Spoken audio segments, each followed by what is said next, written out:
Everyone, welcome back. Today we are going to learn about the methods of measuring the dispersion. कि हमारे पास ऐसे कौन कौन से मेथड्स हैं जिन मेथड्स के थ्रू हम डिस्पर्जन को मेजर कर सकते हैं. Means the variation, the difference, the deviations, वो सब. तो इसमें जो सबसे पहला मेथड होता है जिसके थ्रू हम क्या कर सकते हैं, वेरिएंस या डिस्पर्जन जो है उसको फाइंड आउट करते हैं, वो है रेंज. जो रेंज है इसका जो फॉर्मूला है, अगेन जैसे आपको अपनी पिछली वीडियो में बताया था कि अगर आपसे पूछा जाए कि जो रेंज है वो कौन सा मेजर ऑफ डिस्ट्रीब्यूशन है, तो answer will be absolute measure of dispersion. क्यों? क्योंकि इसमें हम उसी यूनिट्स में आंसर निकालेंगे जिसमें हमारा जो डेटा है वो अवेलेबल होगा. ओके, सो जो अगर हमें बोला जाए कि येस आपको क्या करना है, with the help of range dispersion find out करनी है, तो रेंज का जो फॉर्मूला होता है वो क्या होता है, हमारे पास सीरीज़ में या हमारे पास जो डेटा होता है उसमें से हम सबसे लार्जेस्ट वैल्यू क्या करते हैं, फाइंड आउट करते हैं.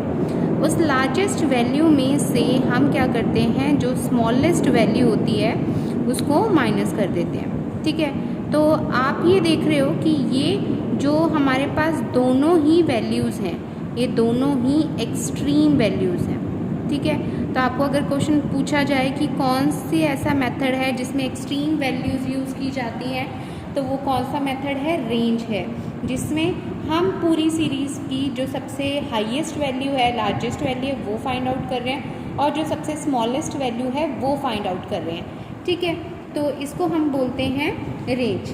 अगर इसी में हमें पूछा जाए कि येस हमें क्या निकालना है, कॉफिशिएंट, तो आपको बताया था येस जहाँ भी आपसे पूछा जाए कि कॉफिशिएंट ऑफ रेंज, तो कॉफिशिएंट ऑफ जो रेंज है ये कौन सा मेजर हुआ, ये हमारा रिलेटिव मेजर हुआ. रिलेटिव मीन्स कि या तो हम आंसर इसमें रेशियो में निकालेंगे या हम परसेंटेज में निकालेंगे. तो इसका फॉर्मूला होता है, अगर इसको लार्जेस्ट वैल्यू को मैं एल लिख दूँ, so range equals to largest value minus smallest value. तो यहाँ कॉफिशिएंट ऑफ रेंज जो होगा वो होगा largest value minus smallest value upon largest value plus smallest value.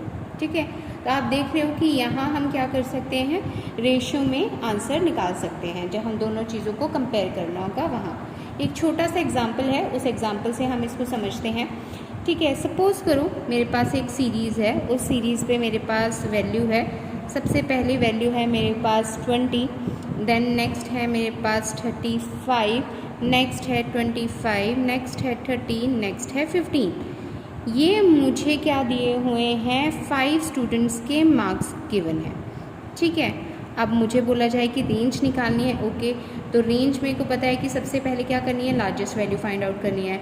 तो मेरे पास सीरीज़ में सबसे जो लार्जेस्ट वैल्यू है वो क्या है, 35, और जो सबसे स्मॉलेस्ट वैल्यू है वो क्या है मेरे पास 15.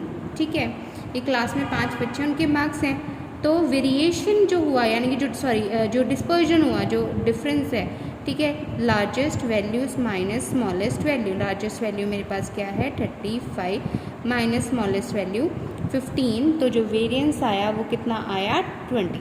ठीक है, यही बोल दिया जाए कि कॉफिशिएंट ऑफ रेंज निकालना है हमें, तो कॉफिशिएंट ऑफ रेंज का फॉर्मूला था largest value minus smallest value, largest value plus smallest value. Okay, तो लार्जेस्ट वैल्यू हमारी थी 35 माइनस 15 अपॉन में 35 प्लस 15. ठीक है, तो ये हमारे पास आ गया 20/50. ओके, तो ये हमारे पास रेशियो आ गई 2/5. ठीक है, तो ये आ गई है 2/5, या इसको परसेंटेज में करना है तो 40 कर लो, नहीं करना है तो 0.40 हमारे पास जो आ गया, आंसर आ गया. ये था. अब हम पढ़ते हैं इसके थ्योरेटिकल पॉइंट ऑफ व्यू से. अगर आप देखें तो ये जो फॉर्मूला है सबसे सिंपल है समझने के लिए. ये बहुत ही सिंपल है समझने के लिए, बहुत ही इजी है कैलकुलेट करने के लिए. ठीक है, और जब स्टैटिस्टिकल क्वालिटी कंट्रोल की बात आती है तो ये वहाँ बहुत ज़्यादा यूज़ होता है. ठीक है, अब हम देखते हैं कि ये आपको इस मेथड में क्या कमियां नज़र आई. तो आपको जब क्वेश्चन पूछा जा सकता है तो ये नहीं कि हाँ बताओ इसके डीमेरिट्स क्या हैं, वो इसमें से कुछ भी बता सकते हैं और आपको डिफरेंट मेथड्स में पूछा जा सकता है कि यस ये किसके साथ, ये कौन से मेथड की बात कर रहे हैं। ठीक है, अब यहाँ आप देख रहे हो कि यहाँ हमने कहा कि हम दो एक्सट्रीम वैल्यूज़ ले रहे हैं, एक बहुत छोटी वैल्यू और एक बहुत बड़ी वैल्यू। ये सारी वैल्यूज़ को कंसिडर नहीं कर रहा, तो ये इसकी डीमेरिट है कि हम इसमें सिर्फ और सिर्फ लार्जेस्ट वैल्यू और स्मॉलेस्ट वैल्यूज़ को कंसिडर कर रहे हैं, बाकी जितनी भी वैल्यूज़ हैं उसको इग्नोर करते हैं। ठीक है, दूसरा अगर हम कहें तो ये जो मेथड है, ठीक है, वो सुपरफिशियल है। यस, क्योंकि अगेन हमने कहा कि हम इसमें दो ही एक्सट्रीम वैल्यूज़ यूज़ कर रहे हैं, बाकी वैल्यूज़ यूज़ ही नहीं कर रहे, बाकी सारी ऑब्जर्वेशन यूज़ ही नहीं कर रहे हैं, तो सुपरफिशियल वैल्यू। तीसरी चीज़ अगर हम बात करें कि ये जो फॉर्मूला है, ठीक है ना, ये हमारा ऐसी सीरीज़ पे नहीं लगेगा जहाँ हमारी जो सीरीज़ है वो ओपन एंडेड सीरीज़ हो। ठीक है, वहाँ नहीं लगेगा। अब ओपन एंडेड सीरीज़ क्या होती है, जिसकी बाउंड्रीज़ नहीं होती। फॉर एग्ज़ाम्पल सपोज़ करो मैं यहाँ लिख दूँ कि मैं जो मार्क्स ले रही हूँ पहले लेस देन 20, ठीक है, लेस देन 20 मार्क्स। ऐसे कितने बच्चे हैं जिनके, तो मैं लिखती हूँ सपोज़ करो 10 बच्चे, आगे 20 to 30। ओके, अब आप देख रहे हो यहाँ जो बाउंड्री है नहीं है, लेस देन 20। ठीक है, अब लेस देन 20 तो कितना भी हो सकता है, तो इट मीन्स कि यहाँ ये रेंज अप्लाई नहीं होगी। जहाँ सीरीज़ हमारी ओपन एंडेड होती है वहाँ हमारी जो रेंज है, रेंज का फॉर्मूला यूज़ नहीं होता है। Got it? ये था हमारा फर्स्ट मेथड। अब चलते हैं हम अपने सेकंड मेथड की तरफ। हमारा जो सेकंड मेथड है वो है, इसे हम जानते हैं, देखो किस तरीके से समझना है, इंटर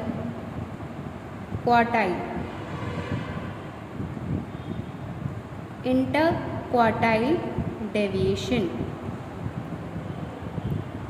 अब देखो कैसे समझोगे। इंटर का मतलब क्या होता है, मिड।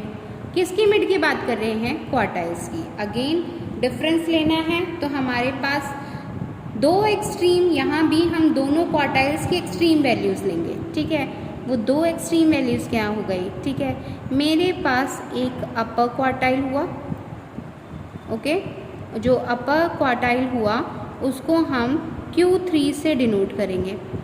मेरे पास एक लोअर क्वार्टाइल हुआ, ठीक है, लोअर क्वार्टाइल को हम Q1 से डिनोट करेंगे। अब क्या बोला था, इंटर। इंटर मतलब दोनों क्वार्टाइल्स का डिफरेंस। ठीक है, तो हम क्या करते हैं, यहाँ इंटर क्वार्टाइल डेविएशन यानी कि Q3 माइनस Q1। ओके, ये हमने फाइंड आउट किया। ये हमारा क्या हुआ, इंटर क्वार्टाइल डेविएशन, या हम इसको कह सकते हैं इंटर क्वार्टाइल रेंज, क्योंकि रेंज में आपको पता है कि हमने क्या करना है, दो एक्सट्रीम वैल्यूज़ लेनी है। वो दो एक्सट्रीम वैल्यूज़ कौन सी, upper quartile minus lower quartile. इसको, अब इसको हम क्या कहते हैं, इसमें ये कहा जाता है जो इंटर क्वार्टाइल रेंज डिस्पर्जन है, ठीक है ना, ये हमारी पूरी सीरीज़ की 50% जो आइटम्स है ना पूरी सीरीज़ की, उसको कवर करती है। कितने परसेंट, हमारी 50%। तो अगर आपको ऑप्शन में पूछा जाए कि किस में है, तो आपने इसी चीज़ को आंसर देना है। ठीक है, आप पूछा जाए कि सपोज़ करो, अब आपसे पूछा जाए, अब ये हो गए इंटर क्वार्टाइल डेविएशन। अब आपसे हम बोलते हैं हमें निकालना है क्वार्टाइल डेविएशन। ठीक है, अब क्वार्टाइल डेविएशन क्या है, देखो क्वार्टाइल डेविएशन का जो दूसरा नाम है वो हम उसको जानते हैं सेमी। सेमी देखो किस तरीके से याद रखना है, सेमी इंटर क्वार्टाइल रेंज। देखो समझो कैसे, सबसे पहले हमने क्या निकाला, इंटर क्वार्टाइल रेंज। ओके, आपको पता है इंटर क्वार्टाइल रेंज का तो आपको वो फॉर्मूला याद है, ठीक है ना, Q3 माइनस Q1। अब आगे क्या बोल दिया, सेमी। सेमी का मतलब क्या होता है, सेमी का मतलब क्या होता है हमारा हाफ। तो हम इसका क्या कर देते हैं, हाफ। हो गया फॉर्मूला। तो quartile deviation is equals to Q3 minus Q1 divided by 2। ठीक है, तो अगर आपसे पूछा जाए ये क्या हुआ, क्वार्टाइल डेविएशन क्या हुआ, एब्सोल्यूट मेजर ऑफ डिस्पर्जन। ठीक है, अगर अब हमसे पूछा जाए कि भाई इसी का रिलेटिव मेजर भी बताओ, ठीक है, तो हमने पढ़ा था रिलेटिव मेजर। रिलेटिव मेजर, तो रिलेटिव मेजर क्या होगा, coefficient of quartile deviation. Quartile deviation का क्या कर देना है, कोफिशिएंट निकाल देना है। सो Q3 minus Q1 divided bye Q3 plus Q1। ठीक है, इस तरीके से हम वैल्यूज़ जो हैं वो निकाल लेंगे। तो यहाँ से जो क्वेश्चंस बनेंगे वो क्या बन सकते हैं, आपसे फॉर्मूला पूछा जा सकता है, आपको कितनी % ऑफ सीरीज़ कवर होती है वो पूछा जा सकता है, क्वार्टाइल डेविएशन का दूसरा नाम क्या है वो पूछा जा सकता है, क्वार्टाइल डेविएशन का फॉर्मूला पूछा जा सकता है, इसका रिलेटिव मेजर पूछा जा सकता है, तो coefficient of quartile deviation. Okay, अब हम चलते हैं अपने नेक्स्ट मेजर के ऊपर। जो हमारा नेक्स्ट मेजर है हम उसको जानते हैं। आई होप कि आपको इतना समझ आ गया होगा। Third one is the mean deviation. Okay, अब इस मीन डेविएशन को हम दूसरे नाम से भी जानते हैं। आपको पता है हम मीन को जो दूसरे नाम से जानते हैं वो किस नाम से जानते हैं, एवरेज। तो इसका जो दूसरा नाम है वो क्या होगा, एवरेज डेविएशन। अब देखो, आप लोगों को पता है डेविएशन का मतलब क्या है, डिफरेंस फाइंड आउट करना। यहाँ डिफरेंस हम जो फाइंड आउट कर रहे हैं वो किससे फाइंड आउट कर रहे हैं, with the help of mean. ठीक है, अर्थमेटिक मीन। यहाँ यानी कि दूसरा जो मेजर है वो बोल रहे हैं, जो उसका नाम बोले एवरेज। अब यहाँ जो हम एवरेज को डिनोट करेंगे वो कहते हैं आप एवरेज के लिए दो चीज़ें कंसिडर कर सकते हो। ठीक है, फर्स्ट वन आपने मीन तो कंसिडर कर ही लिया है, दूसरी चीज़ आप मीन को क्या मान सकते हो, मीडियन। ठीक है, क्योंकि हमने अपने पिछले फॉर्मूले में पढ़ा था, हमारे अपने पिछले चैप्टर में पढ़ा था कि हम एवरेज को 3 तरीके से फाइंड आउट करते हैं। 3 तरीके की एवरेज होती है हमारी। ठीक है, कौन कौन सी, arithmetic mean, median and mode. इस तरीके से हम फाइंड आउट करते हैं। तो अब हम जानते हैं इसका फॉर्मूला।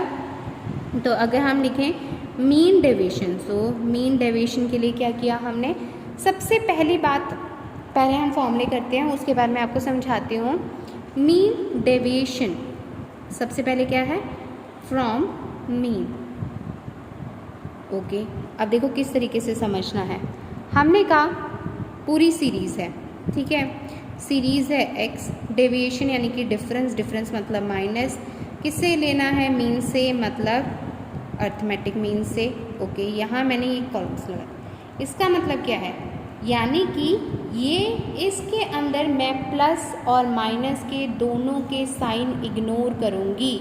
तो आपसे क्वेश्चन पूछा जा सकता है कि किसके अंदर हम साइन इग्नोर करते हैं, जो हमारे अलजेब्रिक साइंस होते हैं प्लस और माइनस के, वो हम इसमें कंसिडर नहीं करते हैं। तो यहाँ से आपको पता चलना चाहिए कि हम जो हमारे अलजेब्रिक साइन हैं, अलजेब्रिक साइन कौन से हमारे प्लस और माइनस के, वो हम क्या करेंगे, इग्नोर करेंगे। ओके ओके, मीन डेविएशन, आगे क्या करना है, समिशन। ओके, समिशन इन्होंने बोल दिया, उसके बाद नीचे क्या लिया हमने, नंबर ऑफ ऑब्जर्वेशन। अब करते हैं यही फॉर्मूला, हमने कहा एवरेज डेविएशन मीन्स मीन से भी निकाल सकते हैं, मीडियन से भी निकाल सकते हैं। So mean deviation from median. Okay, यहाँ हम मीन डेविएशन किससे निकाल रहे हैं, मीडियन से निकाल रहे हैं। तो अगेन हमने कहा था पूरी सीरीज़ है हमारे पास, x मीडियन हुआ, उससे डिफरेंस निकाल रहे हैं, साइन हम क्या करेंगे, इग्नोर करेंगे। ठीक है, अब हम इसका समेशन करेंगे और n, ये हमारे पास हुआ एब्सोल्यूट मेजर ऑफ डिस्पर्जन। ठीक है, ये हमारा क्या हुआ, यानी कि अगर मीन डेविएशन और एवरेज डेविएशन आपसे पूछा जाए तो आप ये बोलेंगे ये क्या है, absolute measure of dispersion. Okay, अब करते हैं रिलेटिव मेजर ऑफ डिस्पर्जन। तो रिलेटिव मेजर ऑफ डिस्पर्जन क्या होगा, रिलेटिव मेजर इसका जो है वो क्या होगा, coefficient of mean deviation. Okay, coefficient of mean deviation. अगर आप कोफिशिएंट ऑफ मीन डेविएशन किससे निकाल रहे हो, फ्रॉम मीन, ठीक है, तो हमारा फॉर्मूला क्या होगा, जो आप मीन डेविएशन निकाल चुके हो, मीन डेविएशन फ्रॉम मीन से निकाल चुके हो, डिवाइडेड बाय अर्थमेटिक मीन हो जाएगा। और अगर यही कोफिशिएंट ऑफ मीन डेविएशन आपने किससे निकाला है, मीडियन से निकाला है, तो जो पहले आप मीन डेविएशन मीडियन से निकाल चुके हो, डिवाइडेड बाय मीडियन, ठीक है। अब इससे रिलेटेड जो आपसे थ्योरेटिकल क्वेश्चन पूछा जा सकता है वो क्या पूछा जाएगा, ओके, आपसे पूछा जाएगा कि अगर आप डेविएशन लेते हो, ठीक है, अगर डेविएशन किससे लेते हो, फ्रॉम मीन, तो इनका जो समेशन है, जो इसका जो समेशन है वो हमेशा क्या होगा, समेशन इज मिनिमम।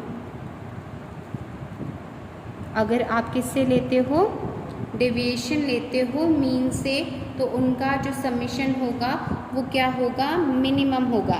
बट अगर हम बात करें, ये क्या हुआ, ये क्वेश्चन पूछा जा सकता है। दूसरा क्वेश्चन आपसे पूछा जाता है कि अगर आप स्क्वायर करते हो, ठीक है ना, किसका, डेविएशन का, और वो डेविएशन आपने किससे कैलकुलेट कर रहे हैं, मीडियन से, तो स्क्वायर के केस में जो मिनिमम वैल्यू है वो किससे फाइंड आउट होगी, मीडियन से।